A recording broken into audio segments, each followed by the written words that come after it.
ঘুমের সঠিক নিয়ম। দুপুরবেলা খাওয়া দাওয়া করে ঘুমাও না ঘুমাও না? ঘুমাও। ঘুমাও তো? এখন যে টপিক গুলো হবে না, মন দিয়ে বুঝবে আর অ্যাপ্লাই করবে নিজের জীবনে। জীবন চেঞ্জ হয়ে যাবে। আজকালকার ছেলে মেয়ে ডিপ্রেশনে প্রচুর ভুগছে। আমরা দুপুর বেলায় ঘুমাবো তো কোন সাইড থেকে ঘুমাবো, রাত্রে বেলা ঘুমাবো তো কোন সাইড থেকে আগে তারপরে ঘুমাবো, ঠিক? এবার কি হচ্ছে, দুপুর বেলা আমরা যখন খাওয়া দাওয়া করব, আমরা কিন্তু 10 মিনিট বজ্রাসনে বসবো। তো 10 মিনিট বজ্রাসনে বসে যখন আমাদের স্কুল নাই, কিছু নেই, কাজ নেই, আমি আরামসে আমরা কিন্তু 1 ঘন্টা ঘুমাবো। 1 ঘন্টা কি ঘুমাবো, ভালো করে বুঝো। তো আমরা যে ঘুমাবো তখন আমরা কিন্তু বাঁ সাইড হয়ে 10 মিনিট আগে প্রথমে ঘুমাবো। বাঁ সাইড, এটা বাঁ হাত না, এবার বাঁ সাইড, ঠিক? এই বাঁ সাইড হয়ে যখন আমরা ঘুমাবো, খাবারকে কিন্তু হজম করতে আরো বেশি সে কি করবে, সাহায্য করবে। বুঝা গেল না? গেল না? গেছে। তারপরে আমরা আরামসে চিৎ ভাবে ঘুমাবো। ঘুমিয়ে গেলাম, তারপরে চিৎ ভাবে ঘুমিয়ে যাবা। হলো 1 ঘন্টা। 1 ঘন্টার বেশি কিন্তু না, 1-1.5 ঘন্টার বেশি কিন্তু ঘুমাবা না দুপুর বেলা।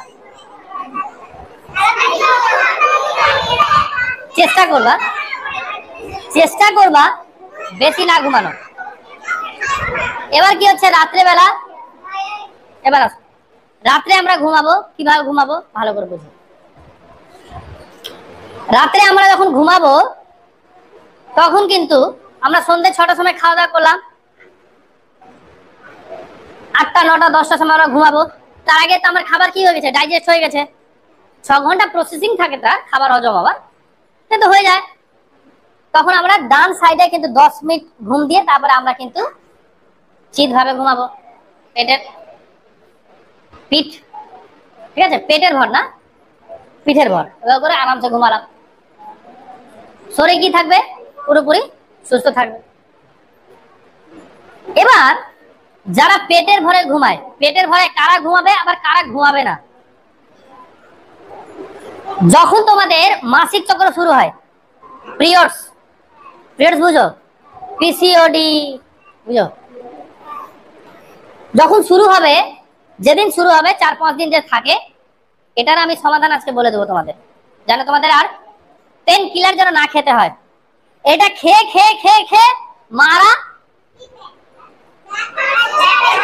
পেন কিলার বুঝো না? 1 সেকেন্ড। তারপরে কি হবে, এই ব্যথার ওষুধ খেয়ে খেয়ে কিন্তু পরবর্তীতে কি হবে, মা হতে পারছে না মারা। এবার পরবর্তী সমস্যা হচ্ছে, সেটা ঠিক হয়ে যায়। কি করতে হবে, পেটের ভরে কিন্তু সুস্থ ব্যক্তি কিন্তু ঘুমানোটা একদম ঠিক না। এতে কিন্তু 10 থেকে 12 ধরনের রোগ কিন্তু সৃষ্টি হয়ে যাবে যদি পেটের ভরে ঘুমাইতো।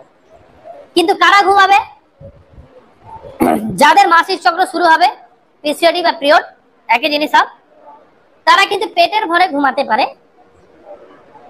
কেন ঘুমাবে, সে জরায়ুটা যেন বড় না হয়, ওই সময় কি হয়, বড় হওয়ার চেষ্টা হয়, সে কিন্তু ঠিকঠাক থাকবে, তারা পেটের ভরে ঘুমাতে পারে। বুঝা গেল না? গেল না? ক্লিয়ার হলো? কিন্তু একটা সুস্থ ব্যক্তির জন্য, সে ছেলে হোক বা মেয়ে হোক এটসেট্রা, তারা পেটের ভর কিন্তু ঘুমাবে না। ডাইজেস্ট সিস্টেমের কিন্তু বড় প্রবলেম হয়ে যায়। বুঝা গেল না? গেল না? এবার আসো, এবার আসি স্নান করার বিষয়ে। এর মধ্যে অ্যাড আছে, দেখো তোমরা স্নান কে কিভাবে করো একটু বলবা, ডেমো। মাথাতে কে কে জল ঢালে আগে?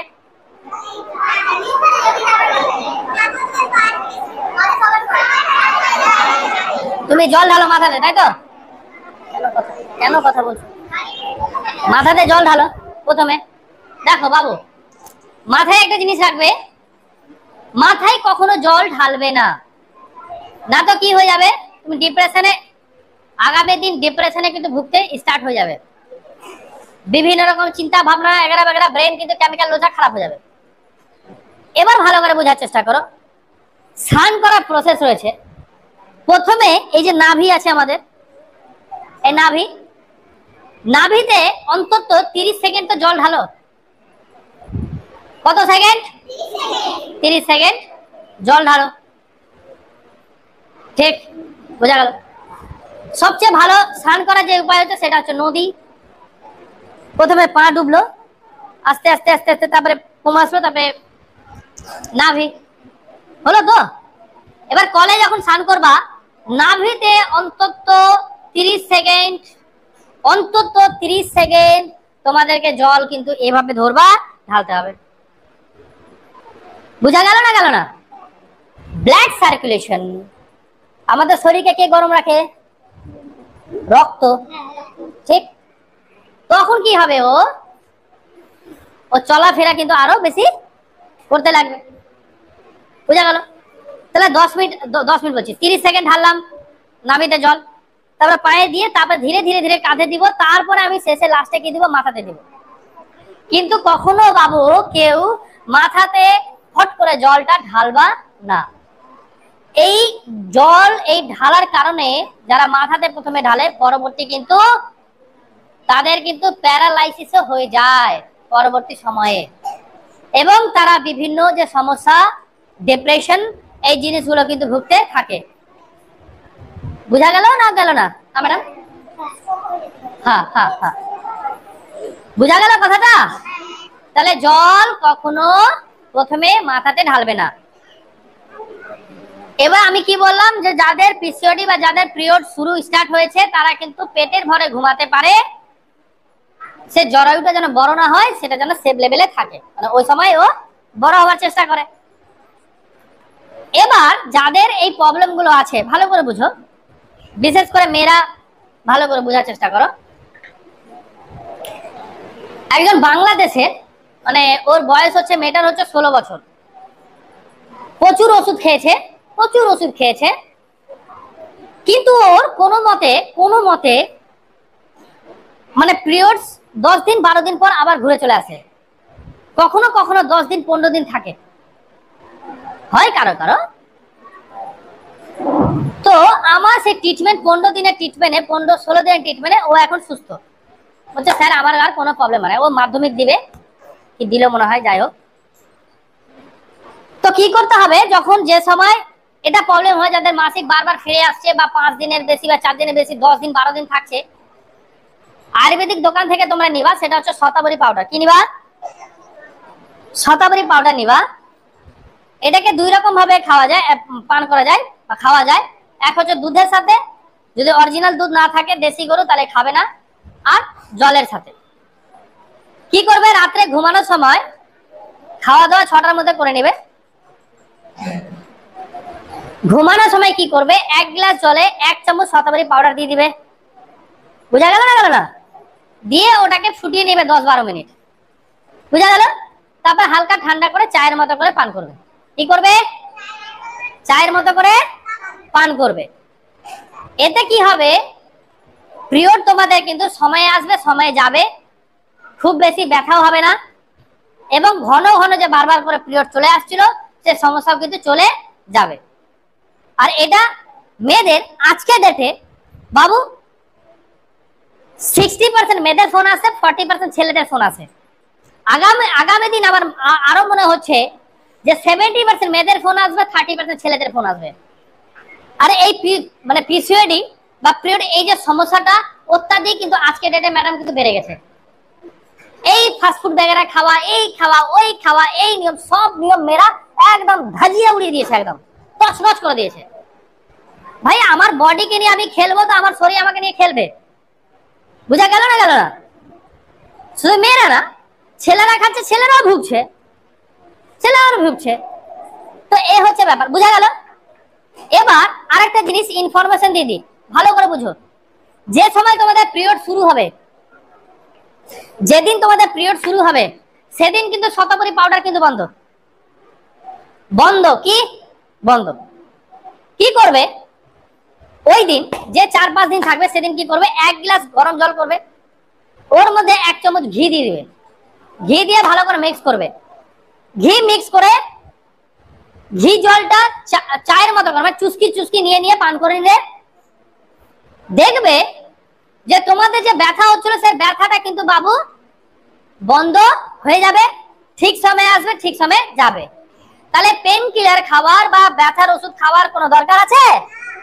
উপায় আমাদের কাছেই আছে, শুধু জানানো হয়ে আমরা কি করছি। এবার যেসব মহিলার ম্যাডাম 50 বছর পার হয়েছে বা 45 পার হয়েছে, দেখবেন ওদের মাসিক চক্রে কিন্তু একটা গড়বড় হয়ে যায়।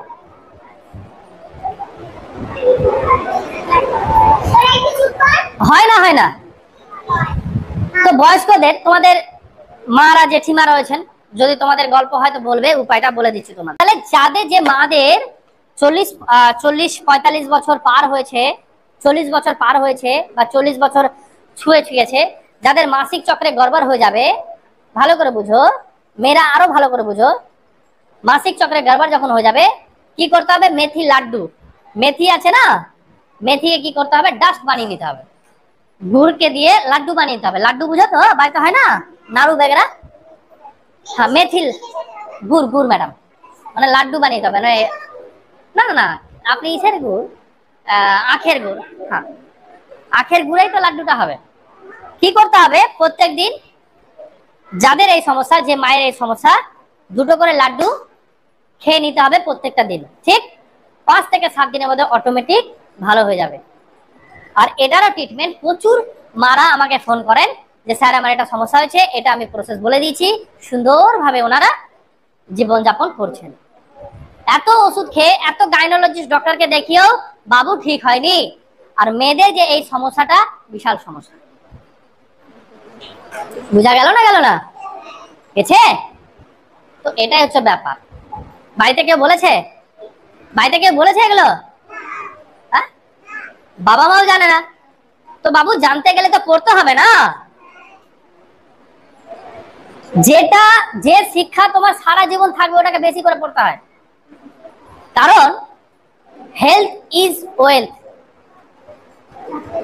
স্বাস্থ্য কিন্তু সম্পদ। তার কারণ তুমি যদি বেঁচে থাকো তবে তুমি সবকিছু করতে পারবে, যদি বেঁচে না থাকো তুমি করতে পারবে না। আজকে ডেটে আমার না 1 টাকাও ফালতু খরচা নাই। স্যার আপনি কি কিপটা? না, আমি কি করেছি, নিজের জিভকে সামলে নিয়েছি বলে আমার 1 টাকাও খরচা নাই। একটা ওষুধ আমাকে কিনতে হয় না, আমার 1.5-2 বছর হলো গ্যাসের ওষুধই খাইনি। কেন খেতে হবে গ্যাসের ওষুধ? খাবার কোনো প্রয়োজন আছে? প্রয়োজন নেই। তো তো এই এই এই বুঝা গেল? তো এই পিরিয়ডের এই সমস্যাগুলোর কারণে বুঝা গেল ভবিষ্যতে মহিলারা মা হতে পারছে না। এবার আমার কাছে সে ট্রিটমেন্ট নিয়ে তারপরে কনসেপ্ট করছে, ঠিকঠাক হচ্ছে, আলাদা ব্যাপার। কিন্তু যেন এই সমস্যাগুলো না হয় সেই জন্য তোমাদেরকে আমি বললাম। বুঝা গেল না? গেল না? গেছে? তো এটা তোমাদের জন্য, মেয়েদের জন্য কত গুরুত্বপূর্ণ ছিল, বহুত গুরুত্বপূর্ণ ছিল। তাহলে আমাদের এই বডিকে, আমাদের শরীরকে বাবু চিনতে হবে। আমরা কি করি? বন্ধু বান্ধবী আত্মীয় স্বজন সবাইকে চিনতে যাই, নিজেকে কখনো চিনেছি? চেষ্টা করেছি? বলে আমরা এত অসুস্থ, হ্যাঁ বলেই আমরা কিন্তু আজকে অসুস্থ। আমি কিন্তু আজকে নিজেকে চিনতে পারি, আমি তো দেখেই বলে দেবো যে কার কি রোগ আছে। এক্সপিরিয়েন্স চেক, ক্লিয়ার হয়েছে?